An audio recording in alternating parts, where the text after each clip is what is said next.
Hard hitting vlogs. हाँ तो भाई केजरीवाल, मनीष सिसोदिया और भाई राघव चड्ढा, भाई क्या है तुम्हारा तीनों का फड्डा। भाई तुमने दिल्ली को, क्या तुम शराब की नदियों में डुबोना चाहते हो? शराब का तूफान लाना चाहते हो भाई दिल्ली में?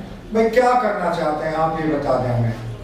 भाई सबसे पहली बात तो यह है कि आपने जिस तरह शराब की दुकानों को खोला है, तो कोई भी तुम में से आकर के मेरे से बहस कर ले।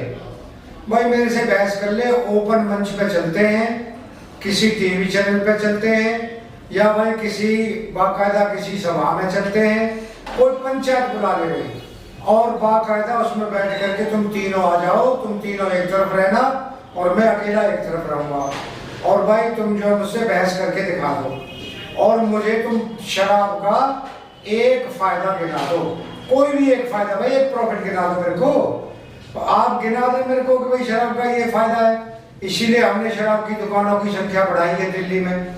भाई तुम 850-900 दुकान खोलने जा रहे हो, और तुमने इसके ऊपर जो तर्क दिया है, वो तर्क यार कितना बेवकूफाना, कितना मूर्खता भरा हुआ तर्क है वो, कि भाई एक तो हम रेवेन्यू इकट्ठा करना चाह रहे हैं, और एक इस रेवेन्यू को हम जो एजुकेशन पे, और भाई आपके स्वास्थ्य पे, और भाई इंफ्रास्ट्रक्चर पे हम इस रेवेन्यू को खर्च करना चाह रहे हैं। भाई मेरे को एक बात बता दो, तुम इतने भूखे नंगे हो गए कि अब तुम शराब की दुकानें खोल खोल करके और शराब की नदियां बहा करके दिल्ली में उससे तुम रेवेन्यू इकट्ठा करना चाह रहे हो? क्या तुम्हें शर्म नहीं आ रही कि भाई इसके क्या दुष्प्रभाव है? कोई भी मेरे को एक अच्छा प्रभाव बता दे भाई इसका, दारू का। तो ये तुमने जो किया है, ये पाप की सजा तुम्हें जरूर मिलेगी, क्योंकि इससे जो घरेलू हिंसा बढ़ेगी, जिस तरह से अपराध बढ़ेंगे, जिस तरह से महिलाओं के साथ छेड़छाड़ बढ़ेगी, जिस तरह से परिवार टूटेंगे, जिस तरह परिवार की आर्थिक स्थिति खराब होगी, लोगों का स्वास्थ्य खराब होगा, और इसके सामाजिक और आर्थिक जो दुष्प्रभाव होंगे, उन दुष्प्रभावों के ऊपर तो आपने कुछ बोला ही नहीं। भाई आपने तो बता दिया हमें रेवेन्यू इकट्ठा करना है, तो भाई इतने भूखे नंगे हो गए क्या तुम 600 करोड़ रुपए, 500 करोड़ रुपए एक साल में अपनी सरकार के एडवर्टाइजमेंट पर, यानी खुद को फालतू में चमकाने के लिए जो तुम 600 करोड़ रुपए खर्च करते हो, तुम उनको यार बंद करो ना, तो वो रेवेन्यू अपने आप इकट्ठा हो जाएगा। उसे स्वास्थ्य में लगाओ, उसे इंफ्रास्ट्रक्चर पे लगाओ, भाई उसे एजुकेशन पे खर्च करो। तुम भाई क्या करना चाह रहे हो हैं? ये तुमने जो 850-900 तुम दुकान खोल रहे हो दारू की, हर वार्ड में 3 दुकानें होंगी, और भाई तुम जो शराब की नदियों में बहाना चाह रहे हो, लोगों को क्या नशेबाज करना चाह रहे हो, जिससे तुम्हारी करतूतों का पता नहीं चले नशे में। अरे भाई क्या कर रहे हैं आप, बताएं आप मेरे को, कोई एक फायदा तो गिना दें। और भाई आपने तो ऐसा कर दिया है कि भाई ये अभी आपने एक दावा किया था कि भाई हमने घर घर नलके से पानी पहुंचा दिया, पाइप से पानी पहुंचा दिया सबके घर में। खैर ये दावा तुम्हारा कितना झूठा है, इसकी सच्चाई तो पूरी दुनिया जानती है, क्योंकि लोग इतने ट्वीट कर रहे हैं, इतना फेसबुक पे छाए हुए हैं, इतने ट्वीट आ चुके हैं कि भाई हमारे यहाँ पे पानी नहीं है, हमारे यहाँ पे पानी नहीं है, यहाँ पे गंदा पानी आ रहा है, यहाँ बदबूदार पानी आ रहा है। तुमने जो दावा किया है, ये दावा तो खैर तुम्हारा नकली दावा है, ये तो तुम्हारा एकदम झूठा दावा है। तुम्हारे ये कारनामे तुम्हें एक दिन लूट ले डूबेंगे। और भाई क्या कर रहे हो, ऐसा करो एक पाइप बिछा दो और उस पाइप से पूरी दिल्ली के घरों को दारू सप्लाई कर दो, जिससे पाइप द्वारा लोग जो अपना नलका खोलेंगे, और नलका खोल करके और भाई उसे अपना पौवा पिएंगे, अद्धा पिएंगे, और फिर वो जो घरेलू हिंसा करेंगे, फिर बच्चों से मारपीट करेंगे, भाई घरवाली से मारपीट करेंगे, और भाई तुम आराम से मजे लेना। भाई मैं एक बात जानना चाहता हूँ, दारू का आपको फायदा बता दें, मैं इसके नुकसान बता देता हूँ। सबसे पहले तो भाई आदमी का स्वास्थ्य, आदमी का स्वास्थ्य, इससे किडनी हो गई, लीवर हो गया, हार्ट पेशेंट हो जाता है आदमी, ये भाई इसके शारीरिक नुकसान हो गए।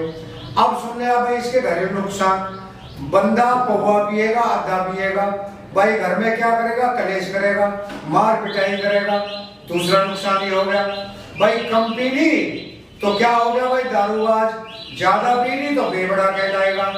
और भाई घर में और जो सोशल प्रेस्टीज है उस पर क्या असर पड़ता है, इंसान दारू पीने के बाद अपने जो घरेलू काम होते हैं उनके प्रति इनडिफरेंट हो जाता है, यानी कि वो बिल्कुल ही घर वालों से मोह त्याग देता है, कोई घर का काम ढंग से करता नहीं, बल्कि उसकी अपनी ड्यूटी होती है, उस ड्यूटी को भी दारू पीने के बाद दारूबाज आदमी कर नहीं पाता।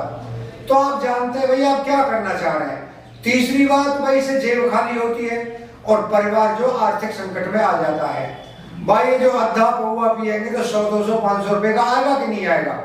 और जो आदमी 100, 200, 500 रुपए की दारू पिएगा, जिसकी एक दिन की आमदनी कुल 500 रुपए है और उसमें से 200 रुपए में दारू पे खर्च कर देगा, तो आर्थिक स्थिति का क्या होगा। और जब घर की आर्थिक स्थिति खराब होगी तो भाई घर में तो कलेश होगा ही होगा। सबसे ज्यादा दारू पीने वालों से और दारू से सबसे ज्यादा प्रभावित होने वाले होते हैं घरवाली और भाई बच्चे, यानी कि परिवार सबसे पहले प्रभावित होता है। उसके बाद समाज का नंबर आता है, उससे फिर समाज प्रभावित होता है। छेड़छाड़ी के भाई केस और भाई इस तरह से अपराधों में वृद्धि, और भाई नशे में पड़ने से आदमी जो अपने दिमाग में नहीं रहता तो कहीं भी लड़ाई झगड़ा, तो इस तरह से अपराध बढ़ते हैं इससे। और अपराध बढ़ने के कारण आप जानते हैं समाज में अव्यवस्था फैलती है। आप मुझे बता दें, लेकिन मैं आपकी मानसिकता पहचानता हूं। भाई आपने तो दारू के ठेके खुलवा दिए, आपने भाई क्या कर दी, उम्र कम कर दी, यानी जो लीगल एज है उसे 25 से घटा के 21 वर्ष कर दिया। और भाई आपने जो है एक वार्ड में 3-3 ठेके खोल दिए। और भाई आपने जो है जो ड्राई डे थे उन्हें 20-22 से घटा करके उन्हें 3 कर दिया। अब इंडिपेंडेंस डे, रिपब्लिक डे और भाई गांधी जयंती, इन 3 दिन ही ड्राई डे होगा। बाकी जितने भी त्योहार होंगे, रक्षाबंधन है, ईद है, ईद उल फितर है, ईद उल जुहा है, और भाई आपकी होली है, और भाई आपकी दिवाली है, अब तो हर जगह दारू के ठेके हर टाइम खुले रहेंगे। भाई क्या कर रहे हैं आप। और आपने तो भाई बख्शा भी नहीं, आपने हॉस्पिटल्स को नहीं बख्शा, आपने शिक्षा संस्थाओं को नहीं बख्शा, आपने भाई रिलीजियस प्लेसेज है उनको नहीं बख्शा। भाई जहाँ स्कूल है, जहाँ हॉस्पिटल है, जहाँ पर भाई दूसरे इंस्टीट्यूशंस हैं, और जहाँ पर भाई मस्जिद है, मंदिर है, गुरुद्वारा है, चर्च है, आपने तो उसको भी नहीं बख्शा। भाई उसी की बगल में दारू का ठेका खोल दिया।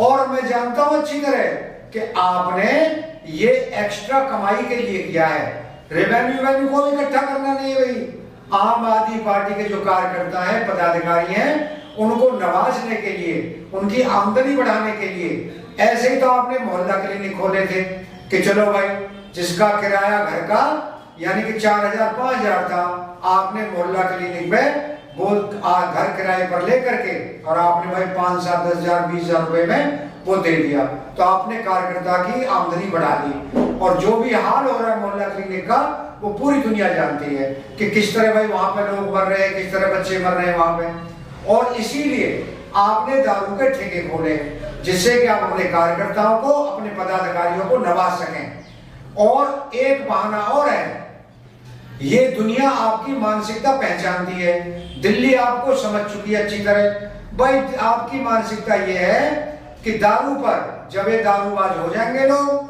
तो उसके बाद इस पे हम कस्टम ड्यूटी, एक्साइज ड्यूटी बढ़ाएंगे। तो एक्साइज ड्यूटी आप बढ़ा करके, आपको पता होगा कि भाई एक्साइज ड्यूटी बढ़ा करके फिर आपका रेवेन्यू 2 गुना हो जाएगा।